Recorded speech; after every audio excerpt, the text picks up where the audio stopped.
Et coach, j'ai pas le temps là pour m'entraîner, je peux y aller direct sans m'échauffer? Et coach, j'ai pas eu le temps de faire mes 2 premières séances, je peux rattraper les 3 entraînements là maintenant aujourd'hui. Et coach, faut que je prenne des pecs un petit peu, je les ai fait hier, je peux les faire aujourd'hui aussi, comme ça j'ai bien pumpé et tout. Ah coach, je me suis fait mal là, je peux continuer, je dois finir ma série.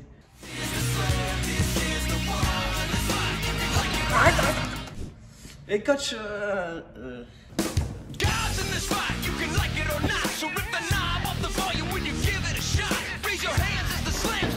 Le training, c'est pas la rigolade. Il y a des choses à faire, il y a de pas faire. alors on va gentiment t'expliquer pourquoi. Plus sérieusement, nous allons vous expliquer comment bien s'entraîner et bien organiser sa semaine d'entraînement pour éviter de faire n'importe quoi et des erreurs. On vous donne donc 5 erreurs courantes qu'on va passer tous les jours à la salle et qui vous empêchent de vous entraîner correctement. Première erreur, éviter de s'entraîner 2 fois par jour. On peut très bien s'entraîner 2 fois par jour à condition de bien le faire et d'avoir le niveau pour le faire. Malheureusement, on voit des gens qui n'ont malheureusement pas le niveau pour s'entraîner 2 fois par jour et qui veulent quand même le faire. Typiquement chez ATP, on voit des gens qui viennent s'entraîner le matin et qui reviennent s'entraîner l'après-midi, qui le lendemain ils s'entraînent le midi et ils reviennent s'entraîner le soir. Ok, donc ça fait peut-être un peu beaucoup. Premier point à retenir là-dedans, c'est qu'il y a un souci d'interférence. Si vous ne faites pas les choses correctement, il peut y avoir une interférence. Si le matin vous faites de la force et que l'après-midi vous allez vous mettre un gros cardio, il peut y avoir de l'interférence. Et si interférence il y a, le corps ne sait plus comment s'adapter et en fait les 2 séances, en gros pour résumer, ne serviraient quasiment à rien. Bien évidemment, ça ne veut pas dire qu'on ne peut pas s'entraîner en force et en endurance à la fois, il faut juste être intelligent dans la programmation et arriver à connaître les effets retardés, etc. C'est pour ça que nos programmes en ligne sont conçus pour bien gérer, bien connaître sa programmation pour pouvoir s'entraîner correctement et optimiser vraiment tous les entraînements.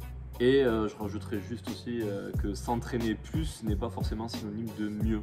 C'est pas parce qu'on s'entraîne 2 fois dans la journée qu'on va progresser 2 fois plus vite. Des fois, il vaut mieux s'entraîner qu'une seule fois et mieux que 2 fois et mal. Autre point important, éviter de s'entraîner tous les jours. En effet, l'entraînement a pour but de créer des adaptations et sans récupération, ces adaptations n'ont pas lieu. Donc il peut être nécessaire parfois de prendre des jours de récup. On a fait pas mal de vidéos sur la récup dispo sur la chaîne. Vous pouvez aller fouiner un petit peu dessus, il y en a pas mal. Mais ouais, voilà, l'idée générale, c'est surcompenser finalement. Exactement. C'est-à-dire que quand vous créez votre corps, vous créez des dommages et votre corps a besoin de récupérer pour surcompenser et progresser. Donc si on ne récupère jamais, le corps ne progresse pas et la récupération est aussi importante que l'entraînement, voire même plus. Et en termes de récupération, bien entendu, il y a le sommeil, l'alimentation, l'hydratation, les compléments alimentaires. On a fait une vidéo déjà sur le sujet et voilà. Donc il faut vraiment tout optimiser et prendre le temps de récupérer. C'est pas parce que vous allez pas vous entraîner le mercredi et le dimanche que votre semaine va exploser et que vous n'allez pas progresser. Troisième point, vouloir s'entraîner à intensité maximale à chaque entraînement. Pas obligé de vous buter à chaque séance et de finir sec et trempe comme une chaussette. Il n'y a pas vraiment d'intérêt. On peut se faire mal et on peut le faire tous les jours si à condition toujours pareil qu'on le fasse bien, mais des fois on peut faire des séances qui sont un peu plus light et où on n'est pas obligé de taper dans l'organisme et de choquer le corps au point d'être complètement courbaturé le lendemain.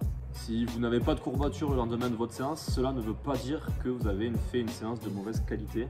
Les courbatures, c'est pas forcément synonyme de bon entraînement. Donc ne vous fiez pas aux courbatures, fiez-vous plutôt à vos sensations. Et surtout, faites confiance à votre coach, lui il sait ce qu'il fait. Quatrième point, c'est la durée de vos séances. En effet, un peu comme sur le sommeil, des séances trop longues ne sont pas forcément synonymes de bonnes séances. Il vaut mieux faire 1h30, 1 heure parfois de séances bien menées avec pas trop de récup qualitative que 3 heures avec du vélo et du téléphone, voire parfois des feintes. Voilà, c'est forcément moins efficace. Ouais, tout à fait. Puis après, il y a la capacité de concentration du corps qui fait que dans une séance, on va être concentré pendant 1 heure, 1h20 et au-delà, ça va être compliqué de se concentrer et puis nos ressources énergétiques du corps s'épuisent et s'amenuisent et c'est difficile de tenir sur des séances de muscu, de crossfit ou d'haltéro, des séances de plus de 1h30. Encore, bon, mais sur de la course à pied, c'est faisable, parce que c'est une activité qui demande peu d'énergie, mais tout ce qui nécessite beaucoup de contractions musculaires à haute intensité, automatiquement on ne peut pas faire des séances non plus à rallonge. Et voilà, si on ne peut pas s'entraîner forcément tous les jours et qu'on pense que faire une séance de 3 heures le lundi pour rattraper tout ce qu'on n'a pas pu faire la semaine dernière, c'est pas forcément la solution et elle va pas être forcément productive. Avoir un volume d'entraînement important, ça peut être bien si c'est bien programmé. Et à ce moment-là, on peut peut-être envisager de couper la séance en deux en faisant du bi-quotidien plutôt que s'envoyer une séance de fou furieux pendant 3 heures. C'est forcément bon. Exactement. Dernier point, avoir mal, une douleur et continuer à s'entraîner. C'est là où, bien entendu, la blessure a plus de chances d'arriver. Très souvent, on a des douleurs qui peuvent être des contractures, qui peuvent être des tendinites, qui peuvent être des douleurs chroniques et on continue à s'entraîner tous les jours dessus, à insister sans prendre le temps de se soigner. Et très souvent, et par expérience pour tous les gens qu'on a encadrés, ce n'est pas la solution parce que le fait de pousser et de continuer dans la blessure ne fait qu'aggraver la blessure. Et si on ne prend pas le temps de se soigner, au lieu d'avoir un arrêt de 2 semaines, d'avoir une adaptation de son entraînement pendant 2 semaines pour essayer de résoudre le problème, au final on va être obligé peut-être pendant 3 mois d'adapter son entraînement pour résoudre son problème parce qu'on l'a fait s'aggraver. Donc il vaut mieux savoir s'arrêter à temps et gérer sa blessure que d'attendre le dernier moment et arriver peut-être le jour de sa compétition ou autre et être vraiment blessé et en difficulté. On parle d'adaptation de séance parce que le mouvement est quand même quelque chose qu'il faut garder. Important. S'arrêter totalement, c'est souvent pas la solution. Ouais. Donc arriver à programmer intelligemment et s'entraîner, garder du mouvement sur les zones, c'est quelque chose de très important et qui vous aidera à guérir plus facilement. On voit trop souvent des gens à la salle qui s'arrêtent parce qu'ils ont une entorse au petit doigt et le docteur leur a dit vous pouvez plus faire de sport, du coup ils s'arrêtent de faire du sport. Ouais mais bon, c'est pas parce qu'on a mal au petit doigt qu'on peut pas faire des jambes, on peut pas faire du cardio ou du gainage. Donc voilà, l'adaptation de l'entraînement c'est ça, c'est-à-dire qu'on a une douleur, une zone qui est blessée, par exemple l'épaule ou le genou, on va essayer de trouver des exercices qui sont non douloureux et qu'on peut quand même faire sur la zone et qui vont peut-être contribuer à la régénération ou aux soins de cette partie-là. Et puis si on peut carrément pas solliciter l'articulation, on travaille autrement comme on le disait. Les solutions existent. Les solutions existent et par exemple là on a un gars à la salle qui s'est fait une luxation de l'épaule au ski et qui peut pas faire certains mouvements parce qu'il a mal dans certaines positions au niveau de l'épaule, mais par exemple il peut faire de l'haltérophilie, il a pas mal, mais dès qu'il fait du travail suspendu, exemple des tractions strictes, il peut pas parce qu'il a trop de douleur. Donc l'adaptation de l'entraînement c'est ça, c'est-à-dire continuer à s'entraîner en sélectionnant bien ses exercices et en faisant attention à ne pas trop forcer sur les mouvements qui sont douloureux. Vous l'aurez compris, la réussite d'un programme dépend de 2 points. D'abord votre pratique et vos choix dans vos entraînements, mais aussi de la qualité de la programmation qui va vous être proposée.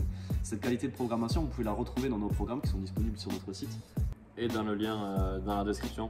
Vous avez ATP Training dont Mathieu s'occupe. Ouais, voilà, c'est ça, c'est un programme de préparation physique générale où on travaille la qualité mère, la force, avec des séances de renforcement fonctionnel 100% made in ATP, où on joue énormément sur le côté postural, etc. Et où on essaie d'inculquer la philosophie de l'entraînement, c'est-à-dire qu'on essaie de sensibiliser tous nos ATPistes, que ce soit sur le programme ou à la salle carrément, à table chez nos adhérents, où on essaie de leur expliquer que le repos c'est important, que le mouvement c'est important, que ne pas trop s'entraîner c'est pas grave et il faut savoir des fois dire non à l'entraînement et voilà, pour nous c'est important et c'est ce qu'on essaie de retranscrire sur nos programmes en ligne, c'est ce qu'on essaie de retranscrire sur Instagram et c'est ce qu'on essaie de communiquer et de sensibiliser un maximum de personnes car la voie de la progression elle passe par les 5 erreurs à ne pas faire qu'on vient de vous expliquer. Si la vidéo vous a plu, pensez à lâcher un petit like, pensez aussi à vous abonner à la chaîne si ce n'est pas déjà fait. En attendant, on se dit à bientôt pour une prochaine vidéo.